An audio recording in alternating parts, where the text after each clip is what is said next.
Bismillah ar-Rahman ar-Rahim. Alhamdulillah, Alhamdulillah, wassalatu wassalamu ala Rasulillah. Allahumma salli ala Sayyidina Muhammad wa ala ali Sayyidina Muhammad wa barik wa sallim. Bismillah ar-Rahman ar-Rahim.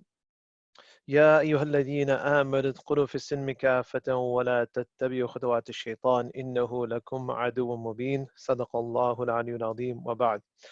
Alhamdulillah, all praise and glory belongs to Allah subhanahu wa ta'ala. We send peace and blessings upon our beloved messenger sallallahu alayhi wa sallam. We thank Allah subhanahu wa ta'ala for making us Muslims. We thank Allah subhanahu wa ta'ala for the bounty of Islam and Iman. We thank Allah subhanahu wa ta'ala that He has made us from the ummah of Muhammad sallallahu alayhi wa sallam.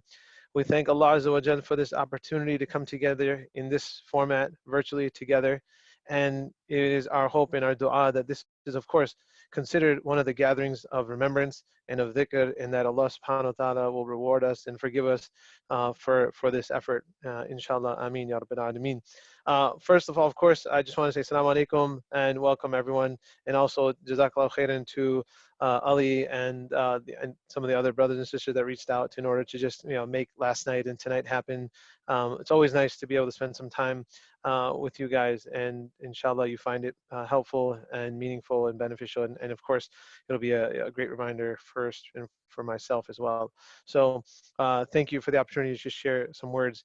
And as we get kicked off, I want to just begin, of course, by putting things in perspective once again. And for those of you, mashallah, that were able to join last night, I'm not going to revisit a lot of those points, but just one piece that I will bring again today is sort of a time check. And a time check in the sense that where we are tonight and leading into tomorrow. Because it's critical to appreciate and understand in this month of Ramadan, by tomorrow, my respected brothers and sisters, we will have completed 10 days of Ramadan. Now, maybe that doesn't hit some of us. Maybe it does. Maybe that was too long. Maybe that was too quick. But in any way, shape, or form, we have to come to a realization that a third of the month is done. And it's important to make a moment of reflection to say these first 10 days are done. How did I begin my Ramadan? How am I now in my Ramadan? And how then do I want to end this Ramadan?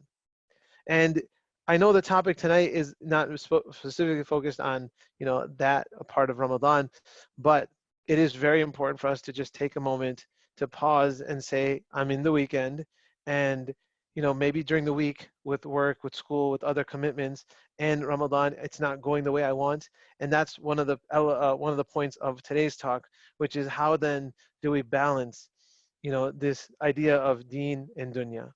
And so with that little bit of a reminder, and also because I want to just reinforce something for all of us, like look how easy Allah subhanahu wa ta'ala has made it for us to be able to, number one, come together and gain the reward of coming together as a gathering, okay? And this is, every one of us probably, I imagine is in the comfort of their home. Look around for me. I'm in one of the bedrooms in my house, right? And had to log on and now inshallah, I get the blessings of being in a gathering. Right? It doesn't necessarily have to be that we're, in the masjid or in someone's house having a halaqah. That's, obviously we would love for that to happen. But given our circumstance, coming together virtually, this also qualifies as a gathering because you've kind of, hopefully you're unplugged from everything else and you're kind of sitting in a place or a spot where, okay, I want to listen to this talk. So coming together virtually is also one of those blessings of a gathering. So don't just think that, all the stuff now is virtual. I like going to the gatherings. It's not the same benefit. It's not the same reward. No, inshallah, you'll get the reward of coming together in a gathering. And I say that because there's so much out there. And I know that, mashallah, Ali is planning a lot of things for, to make this Ramadan engaging, to make it meaningful, to make it beneficial. He's already was telling me about like virtual itikaf, which I'm curious to see how that plays out. But, either way, when the opportunities of these gatherings get created, either physically or virtually, okay, or online, take advantage of them to be part of the gatherings and get the blessings and the barakah of being in those gatherings. All right, so that's my little plug to help Ali out in his programming. Let me switch back to gears on the topic that we wanted to discuss tonight. And that was, as I was saying, that in the month of Ramadan, 10 days into it, some of us might be thinking, oh shoot, man, 10 days already done? I I didn't get this as far as I wanted in my Quran. I haven't prayed as much because, yeah, man, school's been busy or work's been busy, or I started an internship and it's all virtual and I'm doing this training, or just, the environment at home is just not right for you to get into the Ramadan groove, whatever it may be. But tonight, with that backdrop, we're talking about balancing the deen and the dunya. And that one topic, I just want us to, this topic comes up a lot. And I want us to just rephrase that a little bit. Okay. And it's really catchy, it's really cool, and it's been around for decades now. Balancing deen dunya, balancing deen dunya. We're as a community, we're still struggling to figure this one out. And it's important for us to talk about it from time to time. But when I talk about this topic, I want us to adjust it just a little bit. Because when you present it as balancing deen and dunya, sometimes it could come off as like it's deen versus dunya, like one versus the other, as if there's a competition, as if one is better than the other. And there's layers of it, but when you pin it that way, it either becomes, one versus the other, or it becomes competitive, to one side or the other. And then what it does is then we create this unbalance. Okay, when we start pinning it against each other, and you start saying, oh man, that's dunya, oh that's deen, and you start pinning things in certain spots, then that's when we actually create an unbalance. Okay, and that's why it's important for us to have this conversation and understand it in the first step, that everything that a believer does that is good, okay, can be made an act of worship. Remember that. Because worshiping is not just the salah. That's the ritual worship. Okay? When we say, I have to worship Allah, there are certain things that you and I do that what we call and classify as the ritual worship, which means like salah. It's a very formalized ritual worship. Hajj is a ritual worship. Fasting. These are all worships that we do that either require our body, our fasting, or some effort is there, right? So that's a category of worship, and we have to do those things. Salah and fasting and Hajj and Zakah, like those are things that we have to do. Then there's another subset of worship, okay? That's not in the ritual worship, but then becomes in the category of like a sunnah worship or a nafil worship, or just extra worship that you can do, right? Like your dhikr, for example, like your du'as that you make, like some of the, things that you do to help other people. That's a worship. If you help your parents, that's a worship. If you help people, if you help society, if you're engaged in serving people, that's a form of worship, okay? Anything that you do that is good and that is done with the niyyah, the intention to please Allah subhanahu wa ta'ala, that is a form of worship.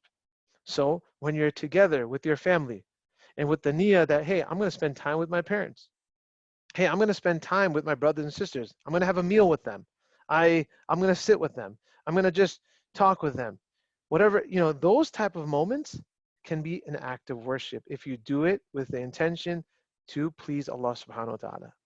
And so when we have this understanding of a more broader understanding of what it means to worship Allah subhanahu wa ta'ala. And so when Allah subhanahu wa ta'ala says, وَمَا خَلَقْتُ الْجِنَّ وَالْإِنسَ إِلَّا لِيَعْبُدُونَ, I have not created human beings and jinn except to worship me. When we then hear this verse, and then when we take a step back to say, okay, you know what? Worshiping Allah subhanahu wa ta'ala, has many forms. That I can worship Allah in my ritual prayers, that I can worship Allah in my different forms of dhikr and reading Quran and reading books and studying knowledge and reading. And then I can worship Allah subhanahu wa ta'ala by helping people, by being good. Now there's hopefully a better appreciation of how we can worship Allah subhanahu wa ta'ala. And that's all of our deeds that are good and done with the intention to please Allah subhanahu wa ta'ala can be a form of worship. And as a side note, which is probably a given and understood, anything that is bad or a sin, even if you do it with a niyyah to please Allah, that doesn't work, right? So you can't do something shady or questionable or haram and have the niyyah to please Allah. It doesn't go together, okay? So hopefully that goes without saying. Like, things that are bad are not forms of worship. So I set this backdrop and have this mentality in our mind, because then we can come to understanding, like, what does it mean to have Deen and Dunya? So my first point in summary is to remember that everything good we do can be a form of worship. Okay? Yes, brothers or even sisters, when you get together to play basketball with the guys, to get together with the girls, to have a good time together, to have a meal, to play sports together, that can be a form of worship. Because you go in with the mindset of, hey, I'm going to meet with my brothers, we're going to play basketball, and we're going to do it for the sake of just connecting as brothers, for the sake of brotherhood. Sisters, when you meet with each other for sports and you say, hey, we're getting together for the sake of sisterhood, that is a form of worship. Because then what happens when you greet one another, you're saying salam. When you leave one with depart with it, you're saying salam. This is all like, there's all these amazing opportunities of worshiping Allah subhanahu wa ta'ala. All right, so that's the first point. Second thing to remember then is what happens when we worship Allah subhanahu wa ta'ala. So now when we look at balancing deen and dunya, let's look at this one example from the hadith that really highlights for us what happens when we create this imbalance. Okay, when we have, what happens is that we often need to have this conversation of balancing deen and dunya because we've created an imbalance. Okay, and there are people that have pursued the effort and a path of dunya to the extent in which they have neglected their obligations with Allah subhanahu wa ta'ala. And then there are those people that on the religious side in their practice try to do something so extreme in their worship that then they forget their other obligations, right? And so both of these extremes that we've created and we've seen in society, right? This is where Islam says, no, hold on a second. There is a certain balance. So when someone pursues their dunya, and by dunya I mean, for example, I'll give a really a good example, like a concrete example. Like, all of us need to pursue an education, okay? That's important. And that's part of this idea of seeking excellence, ihsan. And many of you know this is something that one of my teachers, talks about very heavily. The idea of seeking ihsan. Ihsan is excellence, striving for excellence, striving to be the best you can, okay? So for the believer, we try to be the best that we can in whatever field that we're pursuing. Of course, that's something that's lawful and good. So in our education, in the pursuit of education, be it secular education, you must be the best that you can be. Because we remember the hadith of the Prophet ﷺ, that he says that even when you kill, you should kill with perfection, with precision. Now he gives an example of hunting to the Sahaba because that's how they would get their food and their resources. They would go hunting, they would have to slaughter animals for meat. So he gives a very practical example to them. For us, we have to understand it as whatever skill that we are pursuing, we should pursue it with excellence to the best of our ability. So when we're studying, right, Islam requires us to be the best that we can be. Now, we're not all going to go to Harvard. We're not all going to make it to Princeton, right? Everyone is inclined differently. Everyone operates differently. But the thing is, you need to be the best you can be. So it doesn't matter if you end up at like Baker College, and I can make that joke because my wife went there. It doesn't matter if you go to Baker College, you got to be the best there, or you go to Ann Arbor, U of M, you got to do the best you can there. Okay, whatever opportunities Allah subhanahu wa ta'ala opens for you. So where was I? Yeah, in our dunya. So an example of someone pursuing dunya is, let's say, for example, someone is pursuing their path for medicine, right? They're in pre-med, then they go to medical school. A problem on this line when you're pursuing education, which all of us have to, and we should be the best at it.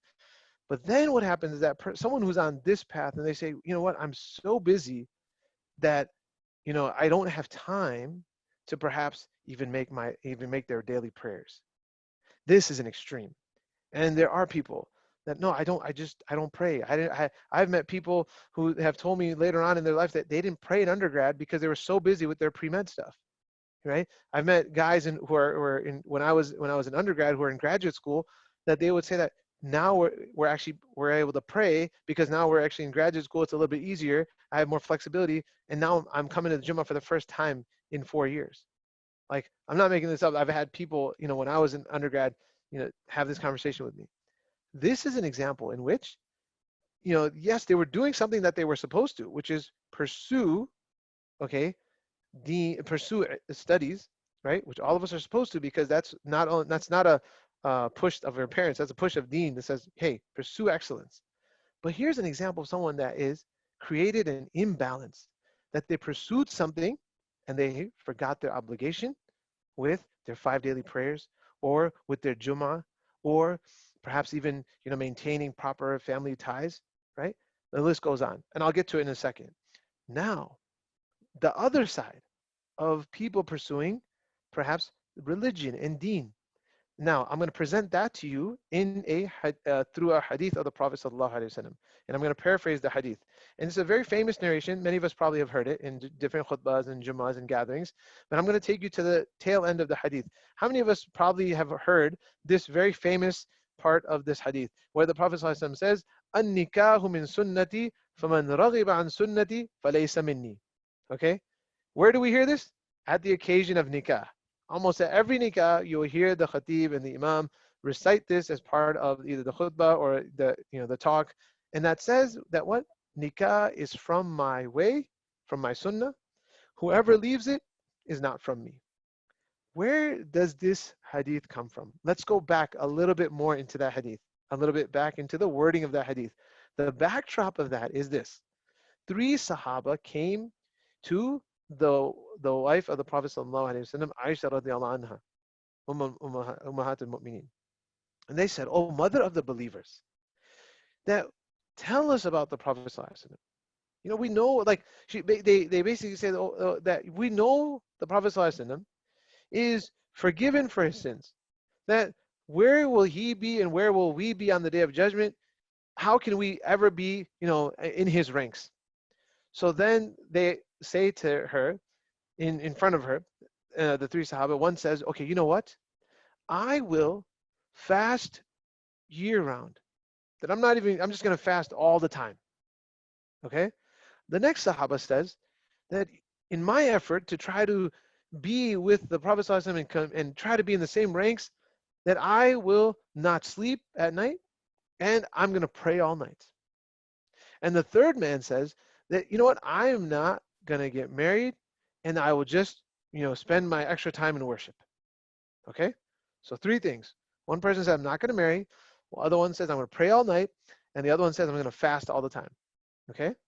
They leave, and the Prophet ﷺ comes home, and Aisha radhiallahu anha says, "O Prophet of Allah, 3 of your Sahaba came today, and they were asking me about you, or they were describing, your lofty station, and in order for them to be hopefully to be in their ranks with you, they decided, and they said that this is what they were going to do."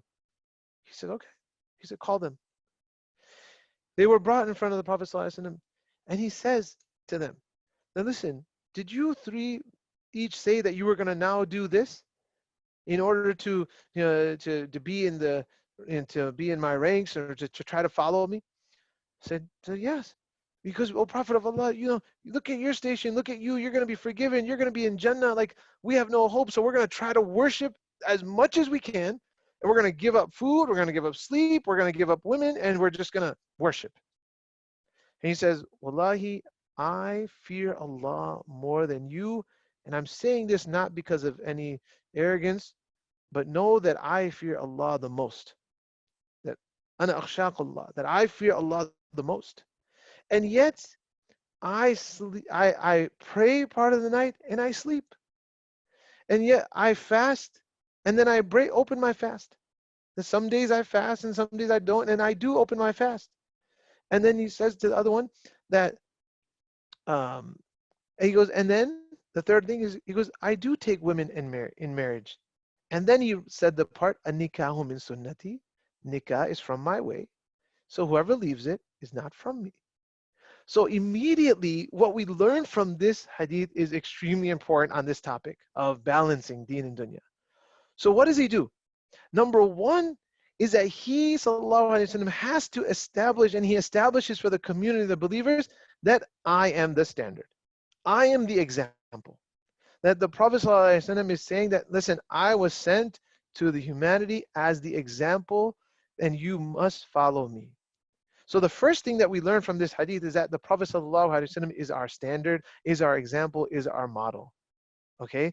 And so the Prophet ﷺ would sleep part of the night. He would pray part of the night. He would fast and he would open his fast and he would not fast sometimes. And that he would marry and he would marry women. Okay? That's an important point. He would marry someone from the appropriate gender. That's another conversation for another time. I use that proof for another topic that we can talk about sometime. But what we have to understand is that the Prophet ﷺ is setting the standard, that I am the standard. That if you want to achieve success, you will follow my way in my sunnah. Number one. Number two thing that we learn from this is that he is taking the Sahaba and recalibrating them. That no, hold on a second. Like they wanted to fast all the time, they pray all night and not marry and then worship. And that's an extreme. That they were trying to do something extreme in the religion. Now, there's nothing haram about what they were trying to do. Think about it. The Sahaba wants to pray all night. One Sahaba says, I just want to fast every day. The other Sahaba says, I won't marry, and instead of with my free time, because I won't have to take care of a spouse, I won't have children, I'll just worship. There's not necessarily anything haram that they're doing. But what he does is that there's an extreme that they're doing. No. He brings them back. He reels them in and says, no, my Sahaba, hold on a second. I am the example. And I do these things. I have a balance that sometimes I fast, sometimes I don't. So he's realigning them to the path of the Prophet ﷺ, to the path of the Sunnah. So that even in the matters of religion, you can't go extreme. You can't, in your effort to try to outdo the Prophet ﷺ, he says, no. Hold on a second. He brings them back and aligns them to say, no, this is the way, my path, my example. Not because you feel excited about Deen, you want to do something. No. You have to stay within the path that I am setting forward to you. So, powerful example of in our Deen to stay grounded in the Sunnah. And that is the third point that I want to share with you, is that when we are seeking to create balance, the ultimate balancing or anchor, I should say, is our daily salah. Okay, and perhaps you are expecting something profound or deep. It comes back to our salah. It comes back to the basics of the Deen. The ultimate anchor for the Muslim in terms of time management, in terms of scheduling, in terms of creating a balance is the 5 daily salah. That's why it's so critical. That's why it's so important in our lives. Doesn't matter what profession you pursue. Doesn't matter what you're doing as a student. If you make that conscious effort and that struggle, and it's tough. I realize that. I understand that. Trust me, guys. Like I went to school just like you. Okay, went to public school. I didn't go to Islamic school. Okay, went to public school, went to high school, I went to college here. Okay, so I know the difficulties and challenge of praying. Right? Sometimes at school, sometimes like I played sports. I'd have to take a break from practice or games and try to find places to pray in corners and closets and like stairwells. Yeah.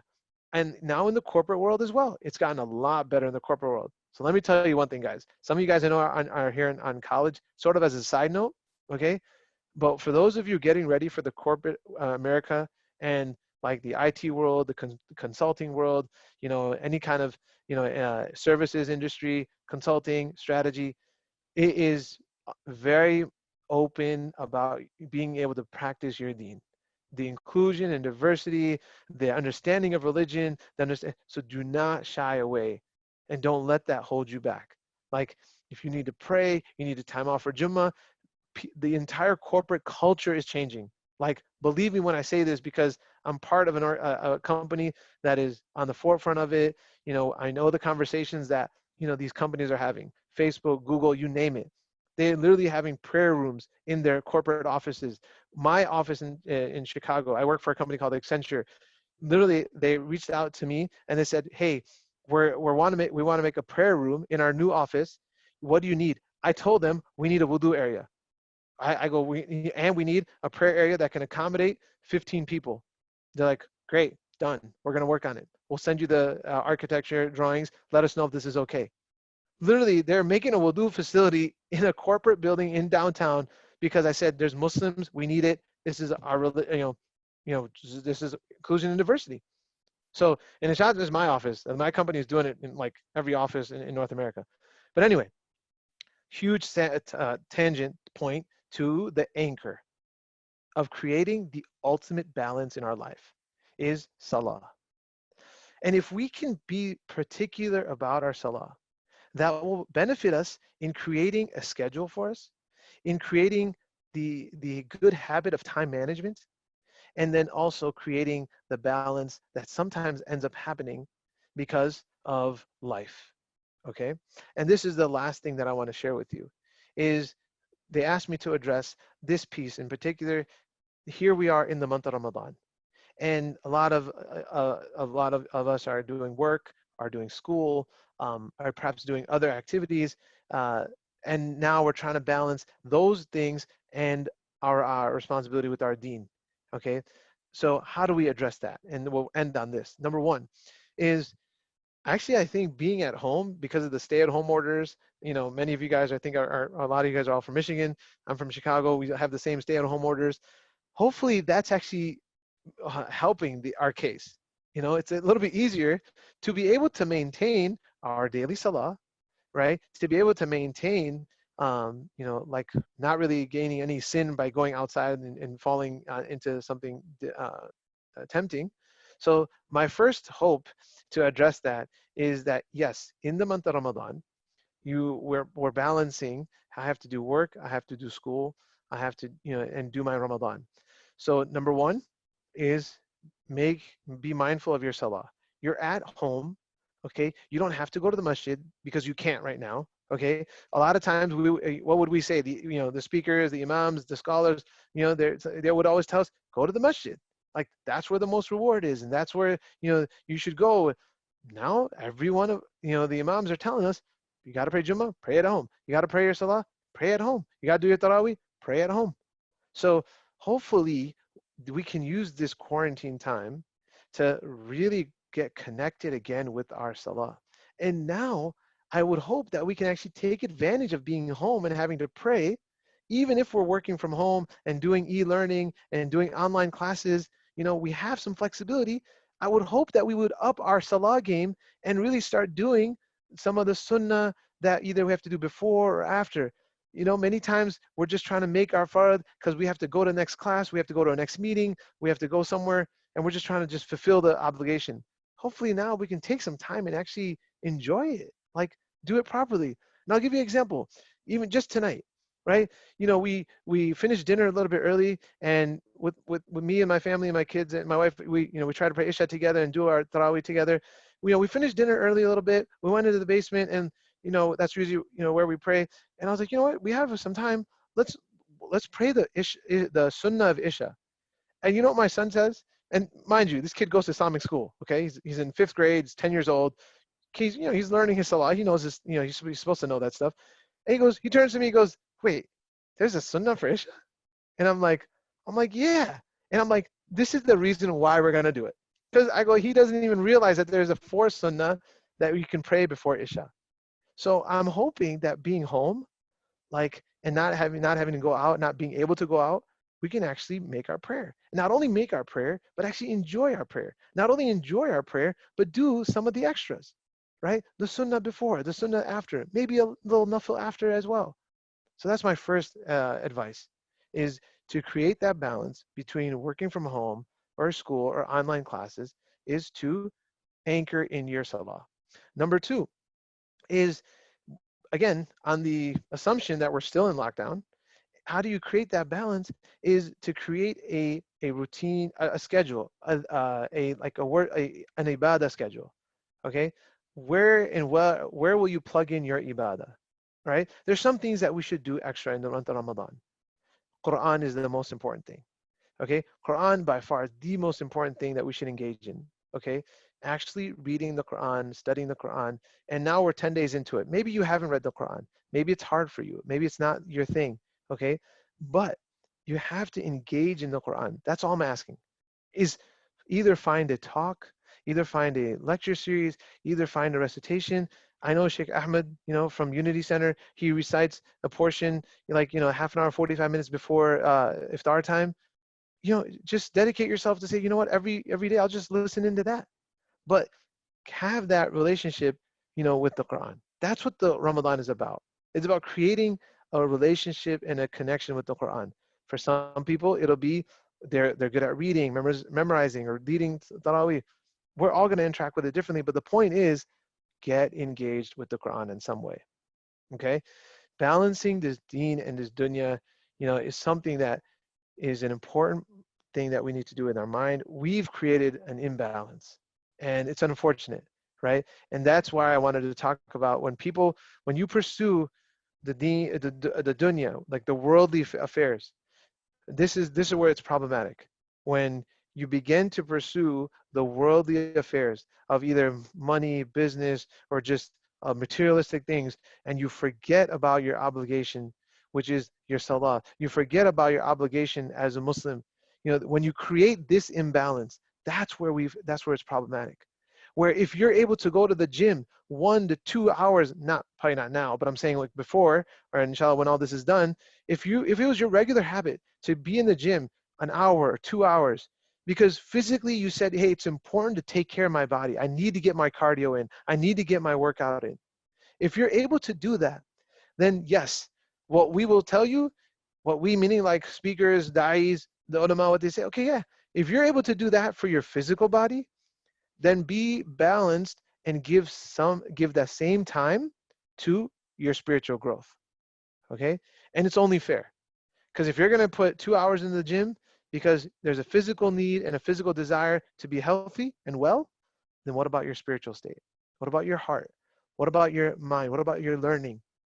Okay? And if we can dedicate, years of learning and pursuing, studies, and then when it comes time to taking like a weekend course or like a 1 hour course a week for Arabic, and then we say, oh, I don't have the time, we've created an imbalance. And that's where these options and these opportunities come. When the ulama in our institutions are telling us, hey, look, you have to learn about Islam. You have to learn about Deen. And here's the way that we're giving it. There's part-time, there's online classes. The institutions, all of our institutions, they offer all of this stuff. We're just not there taking it. So if we excel in our fields, whatever it may be, and we put the time, we put the effort, but then when it comes time to just knowing some basics of our Deen, knowing the basics, like honestly, a big question for all of us. You're a high school student, you're a college student. If you can't do Taraweeh at home, you know, that's something to think about. Like if you and I don't know 20 surahs, because there's 20 rakats of Taraweeh, if we can recite one surah, if we don't know the last 20 surahs, we should ask ourselves, what am I doing? Like what have I been doing with my summers? Like within high school or in college, that I can't even memorize one juz of Quran? Because now when you're at home and you need to do Taraweeh, some of us may be struggling, you, like I don't know enough. So we have to ask ourselves a really honest question. It's like, hey, I don't even know 20 surahs to read in Taraweeh. Yeah, that's something to think about. These are examples in where we have created an imbalance. Okay, and similarly, finally, when people are on the path of ilm and pursuing knowledge and pursuing Deen, and the pitfalls that happen here is that oftentimes this camp neglects their obligation to their family and to their parents sometimes, and that's a sacrifice that they're making for Deen. But they should remember that if you're in this line of work, there is an obligation to your family, your immediate family, your parents, to fulfill their right of just being a well-wisher and being engaged. You can't just be out there serving and not have any whereabouts or knowledge of your family state, be it your immediate family, some of your extended family. So you can get the idea of where we create some imbalances. Hopefully these examples help you see it. Okay, yes. And you come back and you ground yourself in the sunnah. If there's ever a question on, hey, am I doing something that's imbalanced, you check it against the sunnah. All right? Ask your scholars, ask the imams, your masjid, hey, I'm doing something. I want to make sure I'm in the right line of stuff here. So hopefully, inshallah, that helps all of us. And I'll stop here because hopefully, inshallah ta'ala, this was all I wanted to share with you about the topic of balancing deen and dunya in the month of Ramadan. Stay strong. We got 20 more days of this month. If you feel like, hey, my first 10 days didn't go well, don't worry. Don't beat yourself about it. You just make adjustments. Tomorrow's Sunday. It's not a working day. It's not a school day. You use tomorrow to adjust. And you tell yourself, okay, my prayers, am I praying on time? Push yourself to do the extra prayers. You know, just kind of reground yourself, and then ultimately look at your life to see, hey, am I imbalanced in my either in my worship or in my pursuit of deen or dunya. And you can kind of use some of the examples I gave you to help ground you, inshallah. And the anchor, of course, is the path of the sunnah, and the ultimate anchor is salah. And that's like the number one. Don't worry about reading these time management books and all this stuff. Just read the seerah, be grounded in your salah. You will find, inshallah, a really good schedule in your life. May Allah subhanahu wa ta'ala accept it from all of us.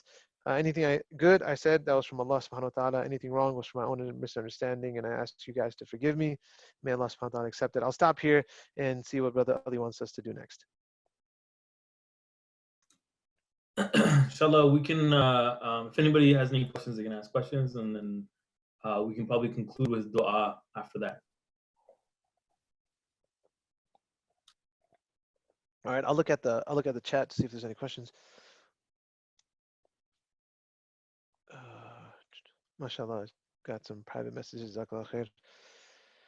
Yeah, so I mean, one of the brothers is totally telling me, yeah, that regarding my topic about when I was saying about people just forgetting about their obligation of salah and their Jummah. He's like, yep, I've seen it, and may Allah protect us.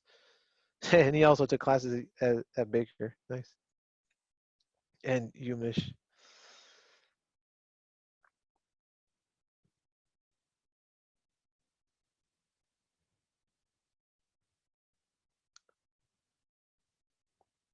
Hopefully everyone's Ramadan is going well. I know that online learning isn't easy, but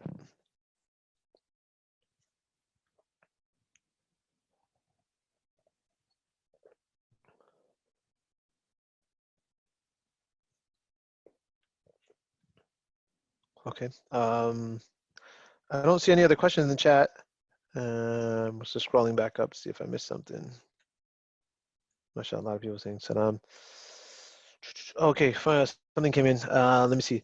What's the best way to overcome guilt of missing past salah? MashaAllah, very good question. What's the best way to overcome guilt of missing past salah? Well, one thing is the best way to overcome it. If you've missed the salah, the teachers that I take from remind us to actually make qada of that, which means make it up. You actually make up your missed prayer. And then after that, you ask Allah subhanahu wa ta'ala to accept it and you move forward. Like, don't beat yourself up over it. Yes, you should feel bad if you missed it. You should have remorse. You should be regretful and feel bad that it happened. But then after that, you make it up, make up that prayer.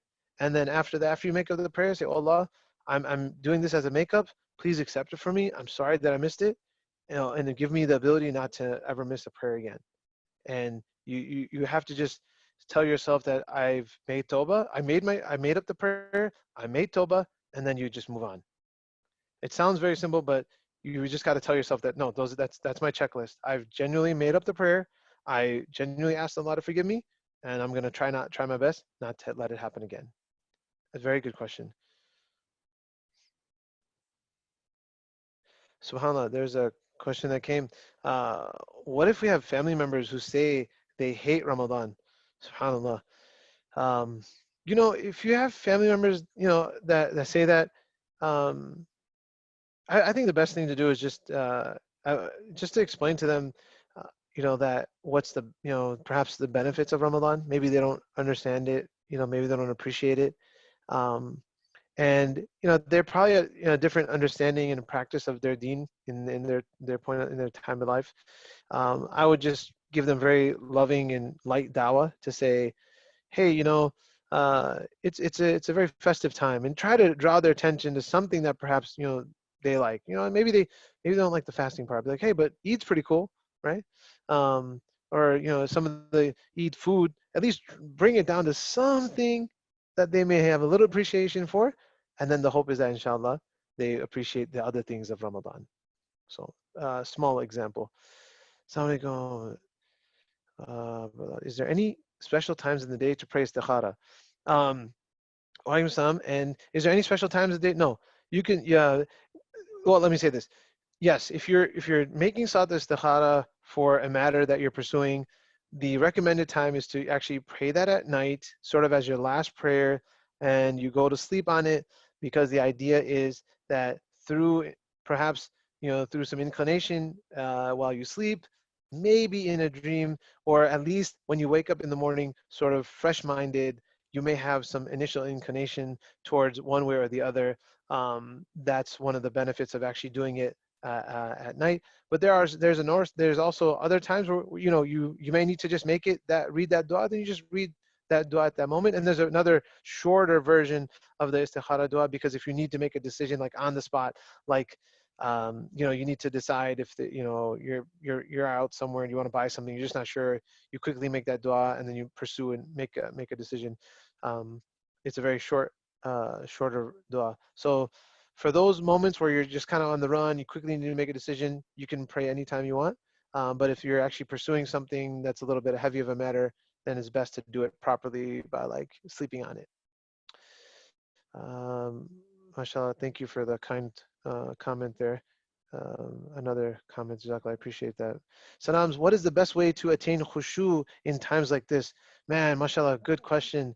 In times like this, I imagine you're saying, just given the backdrop of the COVID and just lockdown, if that's the assumption, if I'm safe making that assumption, the best way to attain khushu in times like this, honestly, is one thing is to maybe stop always finding out the latest statistics about like all this stuff. It really could get overwhelming. Like, like if you're like my parents, who my dad gives me the report every day because he's watching this stuff. Like, and I personally, I stopped. It was too much. Like, there's just so much stuff out there, so many reports, and our president's saying stuff all the time. That stuff, it's just gonna cloud your mind. So I found, at least when I started Ramadan, I was like, okay, I'm done. I'm not listening to any of these updates, and people send stuff on WhatsApp all the time. I'm like, I just try to do self-discipline and say, I'm not going to open that link. I'm not going to touch it. And I found that that's actually helped me just mentally, and just, some of the anxiety going away. Because then you're like, okay, like, yes, it's out there, and we just turn towards focusing on Ramadan and praying. So I think attaining khushu, which is meaning like depth in worship, depth in your salah, depth in your recitation, is to really kind of just like unplug from some of that stuff, and check in on it here and there. I mean, you're not going to miss anything. If the governor's order, goes away, you'll know about it because your landscapers are back, right? So uh, don't worry. So I think in times like this, just unplug as much as you can from some of the media stuff, and hopefully that cloudiness will go away. Very saddened to hear, subhanallah. Yeah, so this person just messaged me privately about that other topic. Jazakallah. Oh man, Jazakallah, very kind words again. um, you said to use the sunnah as a guide. Could you give some examples of different acts of sunnah that are relevant to it? Usually I just think of praying the extra prayers, just being a good person, etc. Man, mashallah, good question. So use the sunnah as a guide. Can you give some examples of different acts of sunnah that are relevant today? Okay, so one, yes, you're right. Usually you just think of the extra prayers. Yes, when we talk about worshiping, yes, there are elements from the sunnah that we should do to enhance our worship and our prayers and our ritual worship. Okay, so I think you understand that in terms of, and then of course being a good person, having a good character, that's from the sunnah. The other things that you can do to have like that are relevant today that would be from the sunnah. Let me just think of like a really good example, especially if you're like a college student or high school student or just like a young working professional. Um,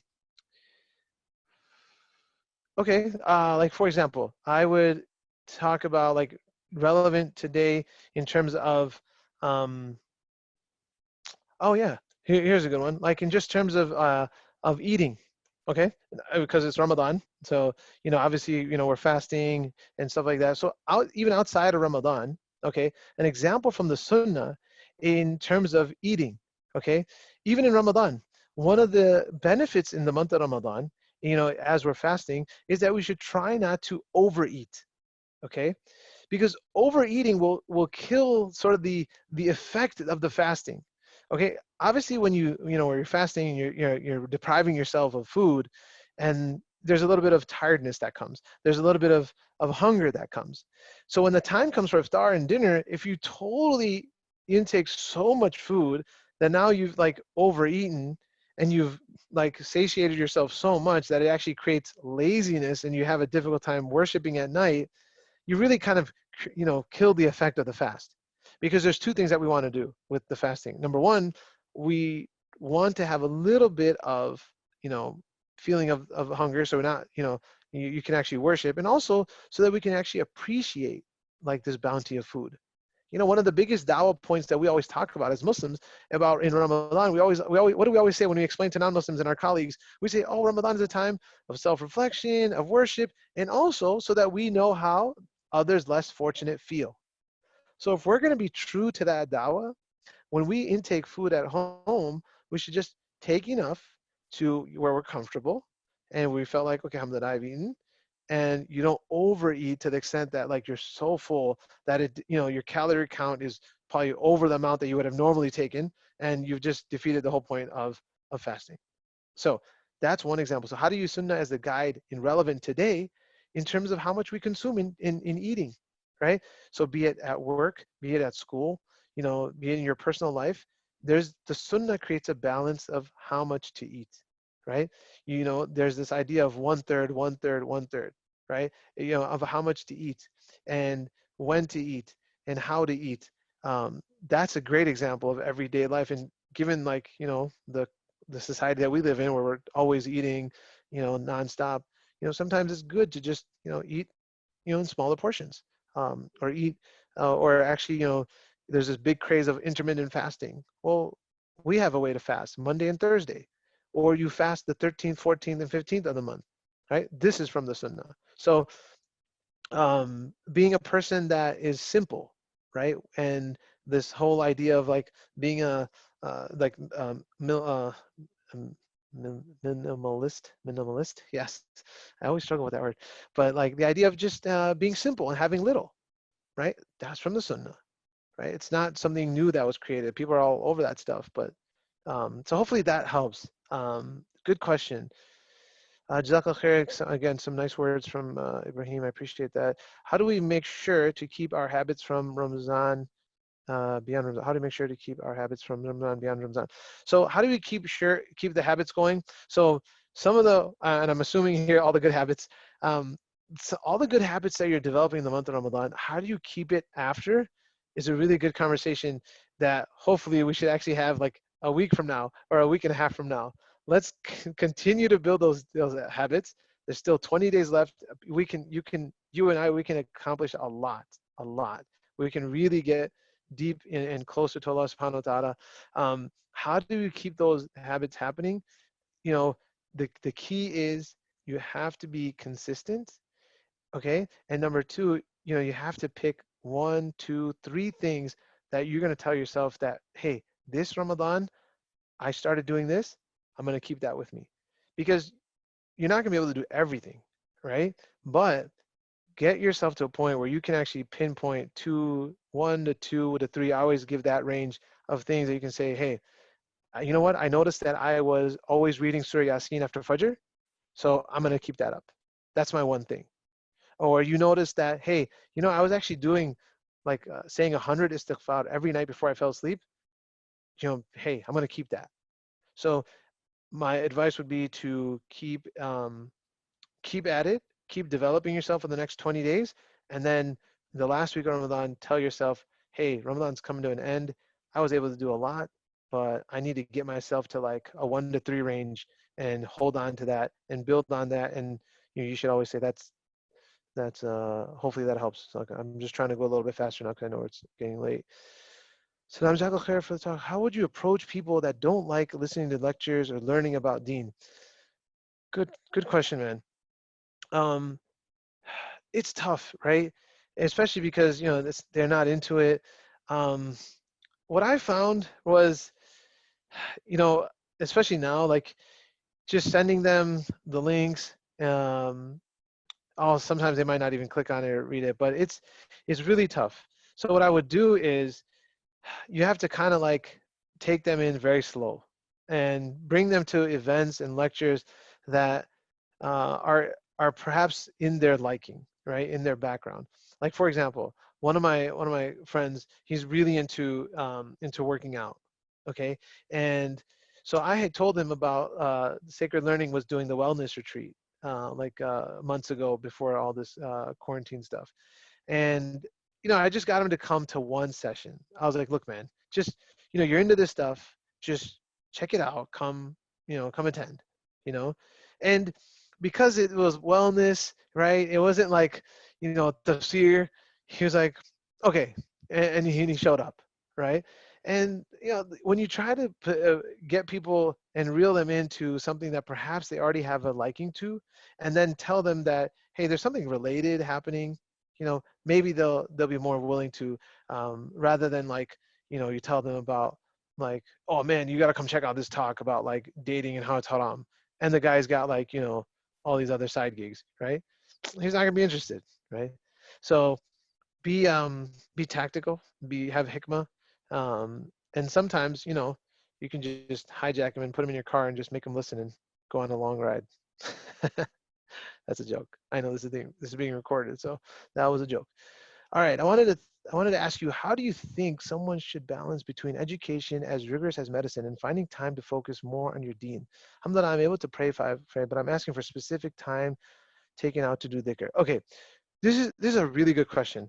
Um, Someone that's now again, I haven't had that experience or that background, right? As to pursue medicine, I'm an IT consultant by profession. I did undergrad.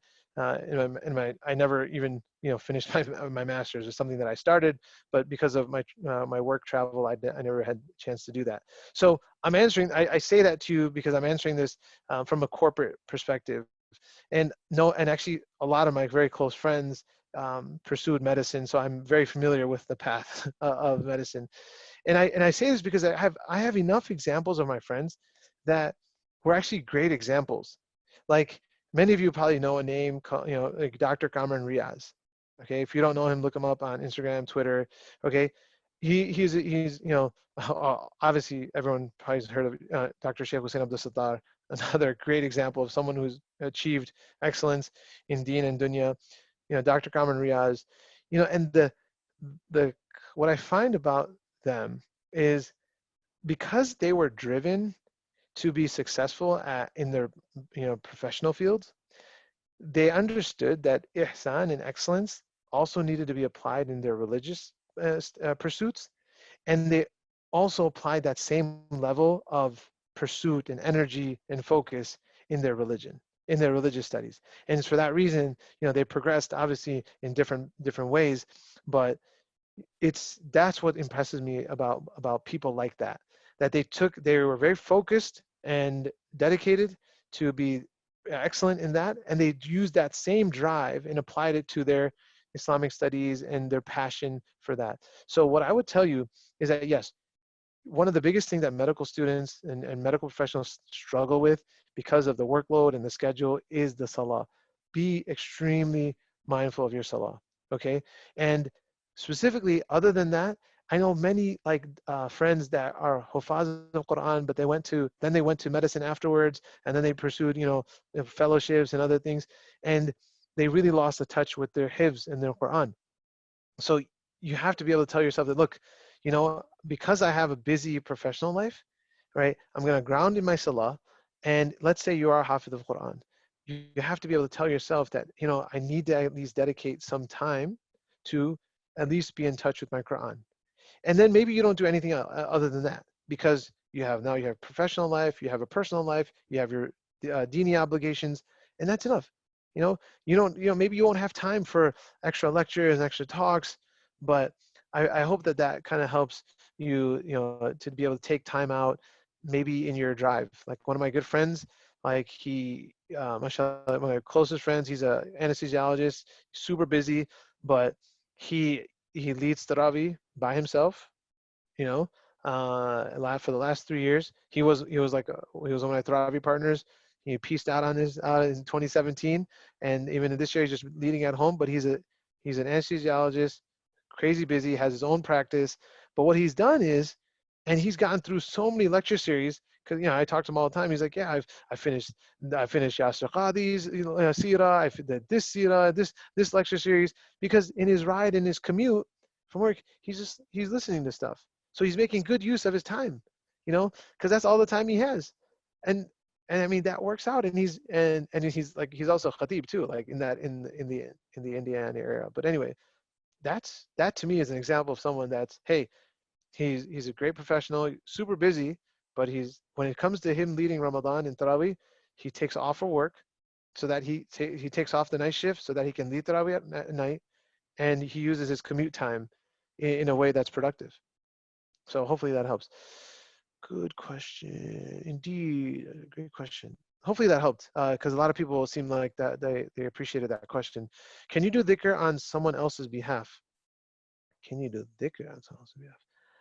I don't know. I know that you can, make sadaqah and sadaqah jariyah, and you can read Quran and then have that reward, a share of that reward go to them. I don't know if you can do dhikr on behalf of someone else. You can read Quran for, like especially like a deceased person. Sorry if I'm not getting the entirety of the question.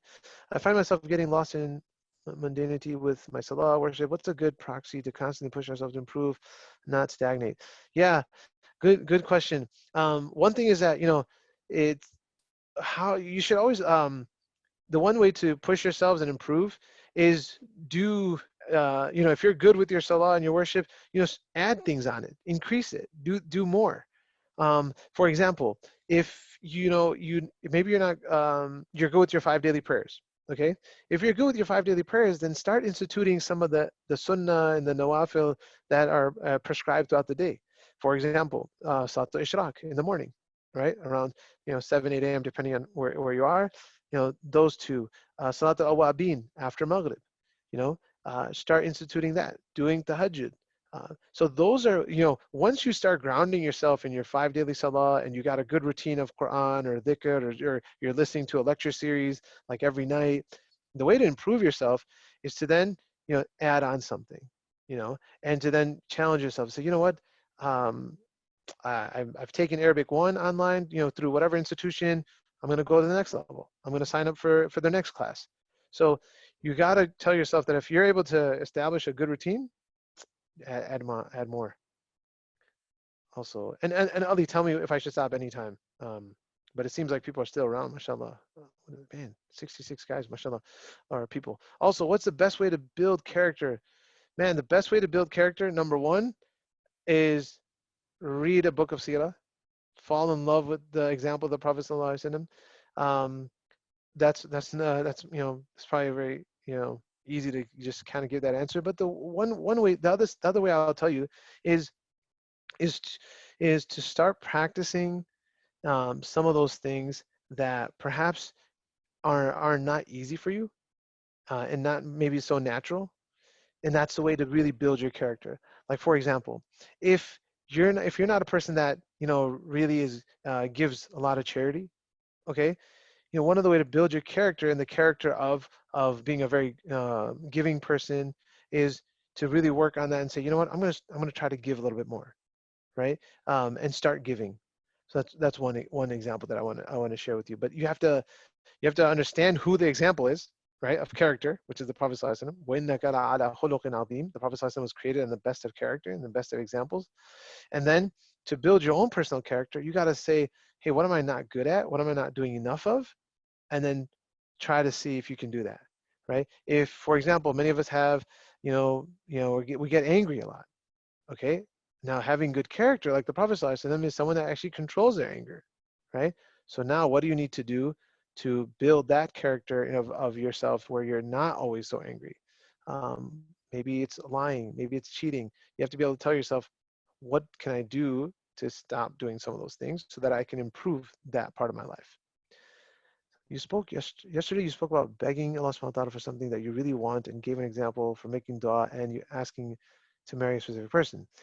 Do you think in a way that is limiting or putting limits within your dua when asking Allah subhanahu wa ta'ala for something as big as a future spouse? MashaAllah. So let me just read that one more time because I read that kind of like underneath my breath. Salam, yesterday you spoke about begging Allah subhanahu wa ta'ala for something that you really want and gave an example for making dua and asking to marry a specific person. Do you think in a way that that is limiting or putting limits within your dua when asking Allah subhanahu wa ta'ala for something as big as a future spouse? Okay.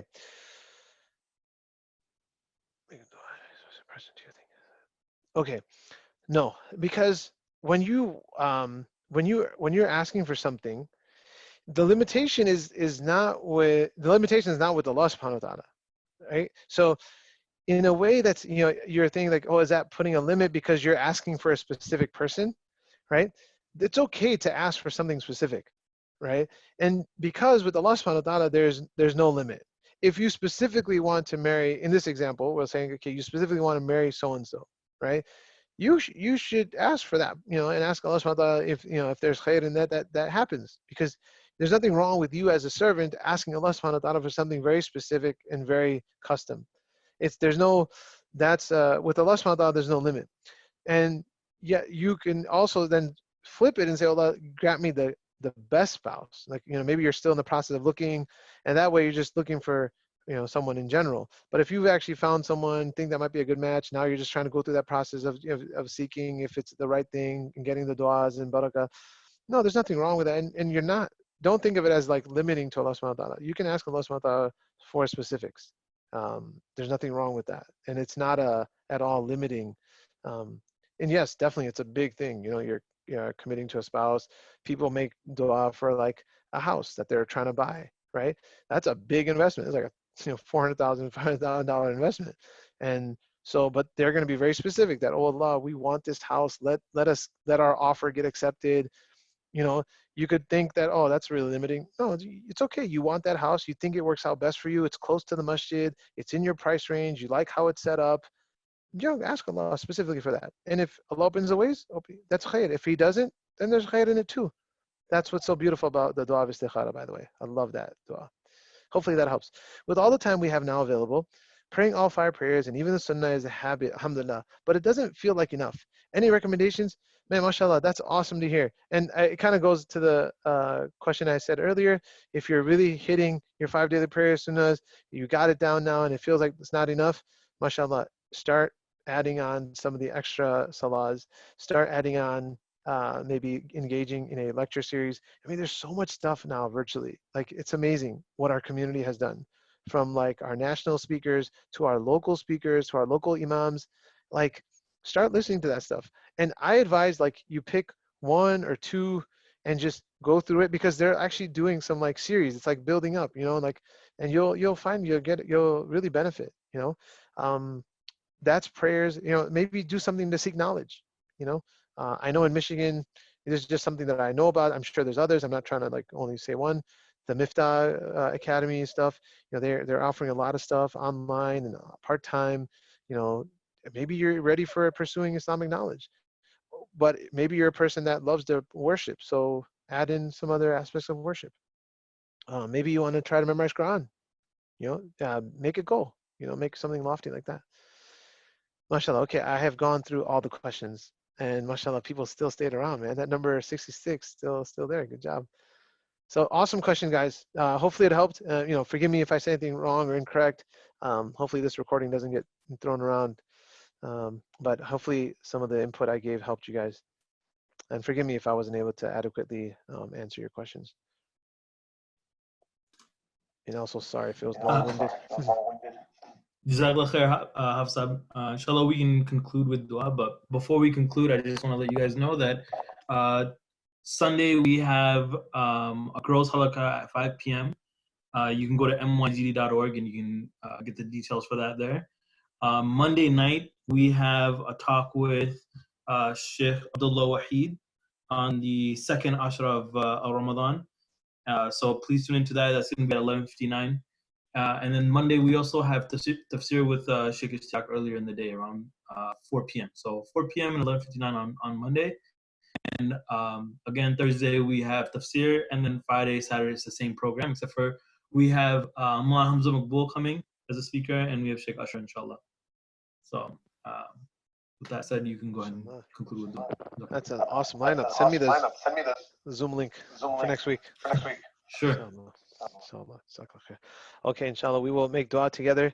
Obviously, virtual dua, but I would hope everyone is in a spot where they're comfortable and they can still focus. Remember, the etiquette of dua is just to be focused. Inshallah, if you can, raise your hands if you're in a place where and obviously either sit or just be appropriate, and pay attention.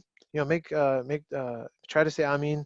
We never know whose dua is accepted. We never know whose Ameen is accepted. I know it's already like 1:30 your guys' time, so it won't be long. But I would just hope everyone puts a lot of heart and focus in it so that we can benefit together, inshallah ta'ala. Okay, that's my only ask, that if we can kind of maybe focus in and really just kind of humble ourselves in front of Allah subhanahu wa ta'ala. And remember, this is the month of Ramadan. Du'as are accepted. So, even after the dua is done, if you want to continue, making your own dua, you should definitely do that, because these are the moments and these are the nights when there's acceptance, inshallah. So,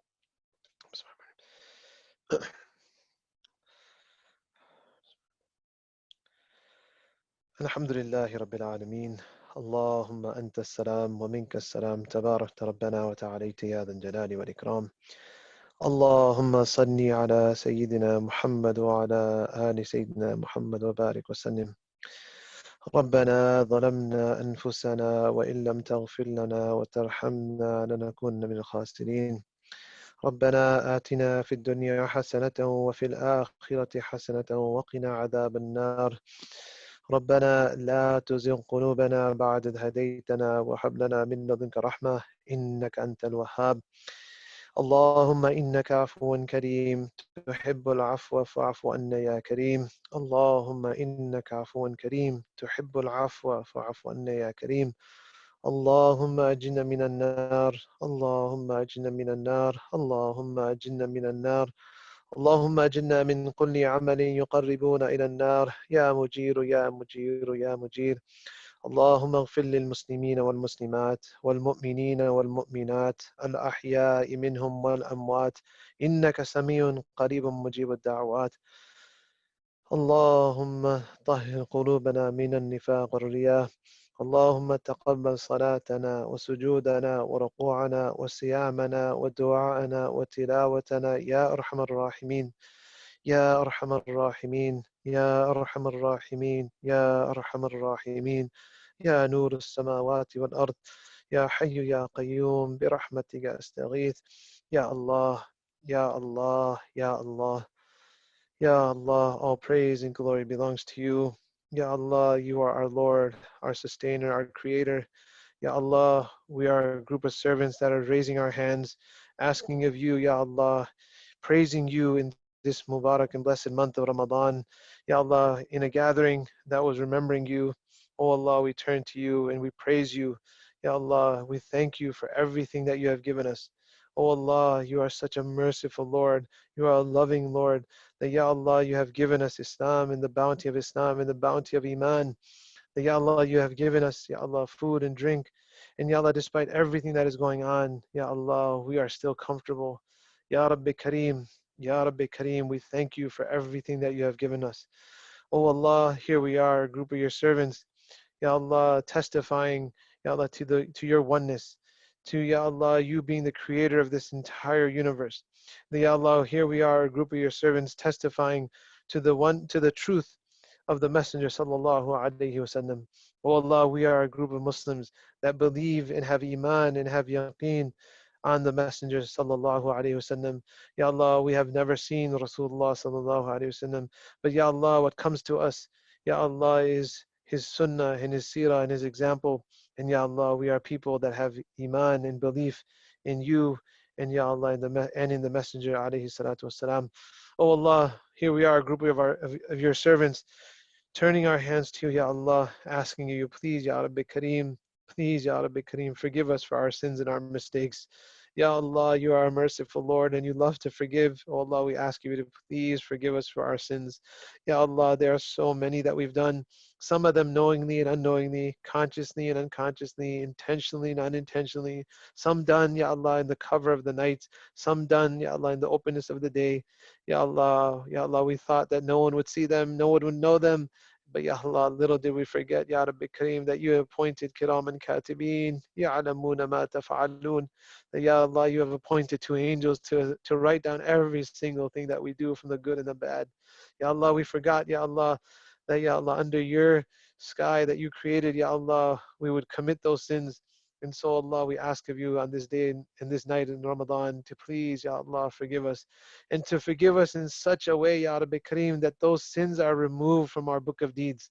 That Ya Allah, that they're removed from our memories. That Ya Allah, they're removed so much so, Ya Allah, that on the day of judgment there's no even recollection of those. Oh Allah.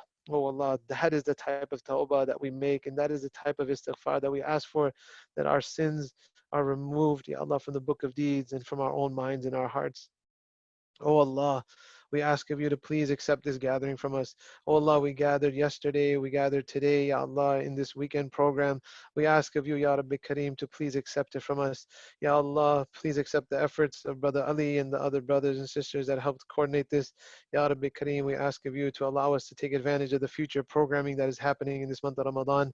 Please, Ya Allah, grant us and our loved ones and our family and our friends, Ya Allah, the ability, the tawfiq to take advantage of these programs of khair. Ya Allah, we ask of you, please, in this very strange and difficult time.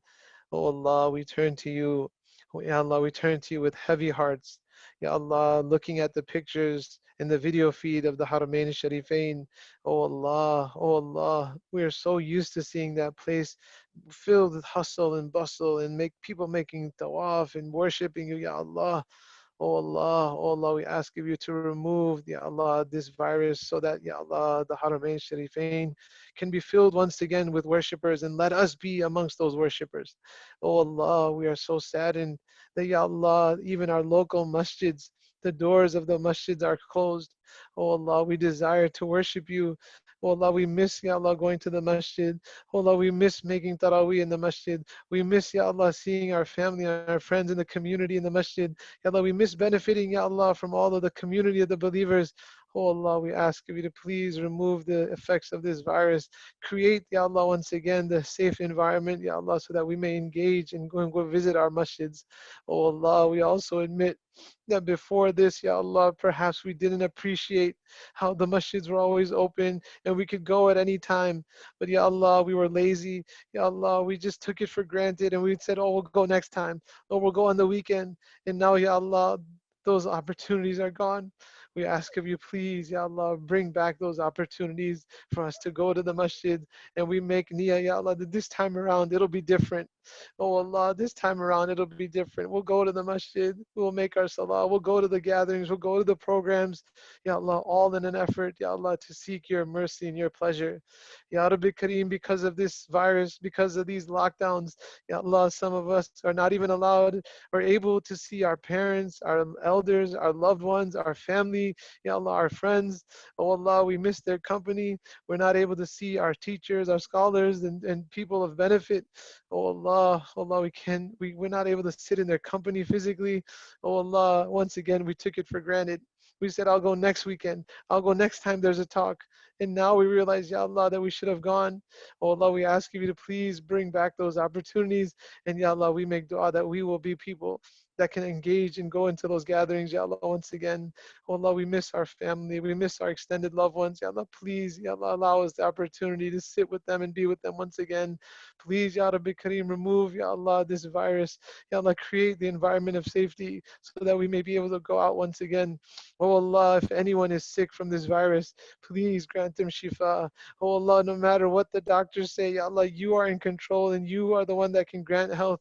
Ya Rabbi Kareem, we ask if any one of our family or friends or in the people in the community are sick and they're hospitalized, Ya Allah, grant them shifa.